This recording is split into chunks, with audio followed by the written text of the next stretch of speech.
देखिए, ये जो माननीय मंत्री का बयान आया है, इससे भूमिहार समाज बहुत ही आहत है। वो बोलते हैं कि 185 नरसंहारों का बिहार, हम नीतीश कुमार के सिपाही। अरे जिस टाइम नरसंहारों का दौर चल रहा था, मंत्री जी आप कहाँ थे? आप उसी जंगल राज के राजा के साथ गोद में बैठे हुए थे, जो जिसके बारे में आज आप जंगल राज चिल्लाते हैं। उसी जंगल राज के आप भी हुरार और सियार बने हुए थे।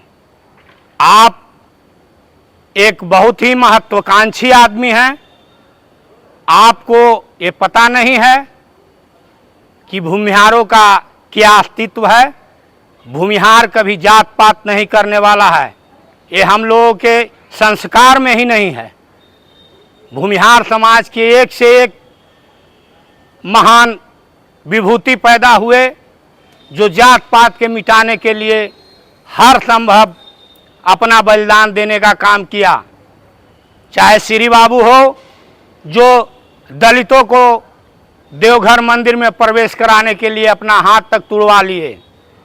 स्वामी सहजानंद सरस्वती इसी समाज से आते थे, जो जमींदारों के खिलाफ, इसी समाज के जमींदार ज़्यादा आते थे, उनके खिलाफ भी उन्होंने मुहिम चलाया। आप बोलते हैं कि हम नीतीश कुमार के सिपाही हैं। आप अगर सच्चे सिपाही होते तो जातीय उन्माद फैलाने का काम नहीं करते। आपने अपने नेता का सिद्धांत के खिलाफ आपने ऐसा वक्तव्य देने का काम किया है।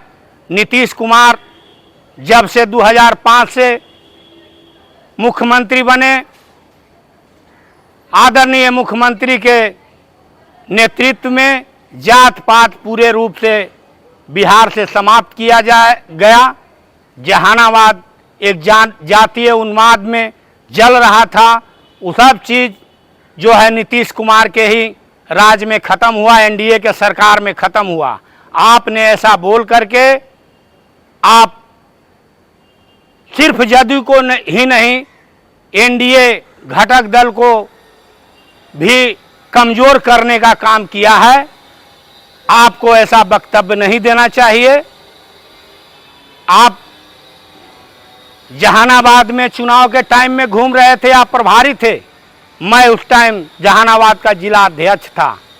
मैं आपसे माध्यम से पूछना चाहता हूं, आप कहां कहां वोट दिलाने का काम किया? आप किस किस गांव में गए? आप जिन नेताओं के बारे में बोल रहे हैं, कहां उन्होंने वोट दिलाने का काम किया? आप सिर्फ बात बनाने का काम कर सकते हैं, काम करने का आप में कोई जज्बा नहीं है। आपके वक्तव्य उस टाइम भी आप ही के वक्तव्य के वजह से चुनाव में 70% जो हार का कारण आपका वक्तव्य ही है। हम लोग इधर हवा बनाने का काम कर रहे थे, आप हवा बिगाड़ने का काम कर रहे थे। आप साम दाम दंड भेद का उपयोग करके कितने लोगों से वोट दिलाने का काम किया? आप जरा इस चीज़ का समीक्षा करके हमको बता दीजिए कि किस किस गांव में आपने वोट दिलाने का काम किया है। आप बोलते हैं कि अति पिछड़ा कैंडिडेट था, इसलिए भूमिहार लोग वोट नहीं दिए। ये समीक्षा का विषय है। आप एक एक बूथ पर, चाहे वो भूमिहार का बूथ हो, आप देखिए। दूसरे कास्ट का मैं नाम नहीं लेना चाहता हूं, कौन लोगों ने दिया नहीं दिया। मैं इतना कहना चाहता हूं, अति पिछड़ा के भी बहुत सारे ऐसे गांव हैं जहां पर हम लोग के एनडीए गठबंधन को, हम लोग के कैंडिडेट को वोट नहीं मिला है। वहां पर कौन सा भूमिहार थे कि जो गड़बड़ कर दिए? आप सिर्फ भूमिहार जाति पर टारगेट करके आपने भूमिहारों को आहत करने का काम किया है, जिससे आगे आने वाला चुनाव में इसका नुकसान झेलना पड़ सकता है। आप चुनाव के टाइम में भी इसी प्रकार का वक्तव्य दे रहे थे, लोगों को धमका रहे थे, डरा रहे थे, जिसके वजह से भी माहौल वहां पर खराब हुआ और हार का एक कारण भी बना है। आपने कौन सा जिला के जितने भी कार्यकर्ता थे उनको संसाधन भी देने का काम नहीं किया। पिछले साल, इसके पिछले जब चुनाव हुआ था 19 में, तो उस टाइम भी तो चंद्रवंशी जी अति पिछड़े वर्ग से ही आते थे और उस टाइम तो 90% भूमिहार लोगों ने ही जिताने का काम किया, 90% भूमिहार वोट देने का काम किया। इस समय से तो ज़्यादा आक्रोश था उस बार, लेकिन फिर भी भूमिहारों ने वोट देकर उनको जिताने का काम किया। माननीय मुख्यमंत्री जी, आपको ये बताना चाहता हूं कि मगध में, चाहे वो जहानाबाद का इलाका हो, गया का इलाका हो, अरवल का इलाका हो, सब जगह भूमिहारों का हर हमेशा संबंध अति पिछड़ा, दलित, महादलित सबके साथ बहुत ही मधुर संबंध रहा है। और नक्सली हिंसा से सारे लोग पीड़ित थे, सब लोग नक्सलियों से प्रभावित हो रहे थे। उसमें अग्रणी भूमिका में लड़ने में भूमिहार जाति के लोग जरूर थे, लेकिन सारे लोग की लड़ाई हो रही थी, सभी जाति के लोग नक्सलियों से प्रभावित हो रहे थे, जिससे विकास ठप था। ये ठीक बात है। आदरणीय मुख्यमंत्री जी नीतीश कुमार की अगुवाई में सरकार बनी और विकास का रास्ता प्रशस्त हुआ, जात पात कहीं से नहीं रह गया। लेकिन आपने ये जो वक्तव्य देकर आहत करने का काम किया है, ये बिल्कुल नीतीश कुमार, आदरणीय नीतीश कुमार जी के सिद्धांत और आचरण के खिलाफ है। आपका आचरण सदैव से महत्वाकांक्षी रहा है। आप नेचर और सिग्नेचर आदमी का बदलता नहीं है। आप पहले दूसरे जिस दल में थे उसके साथ भी गद्दारी किए हैं और सारा चीज वहां से पाने के बाद आप यहां पर आकर फिर अपनी महत्वाकांक्षा में कुछ ऐसा बात बोल करके नेतृत्व को खुश करने के लिए ऐसा बात बोलते हैं। तो ऐसे बातों से, लच्छेदार बातों से आदरणीय नीतीश कुमार जी खुश नहीं होते हैं, बल्कि नाराज होते हैं। मैं तो ये कहना चाहता हूं कि बिहार का एकमात्र मुख्यमंत्री हैं श्री बाबू के बाद जो कि जात पात का राजनीति नहीं किया। इसलिए आप अगर उनके सच्चे सिपाही हैं तो आपको भूमिहार समाज से माफी मांगनी चाहिए।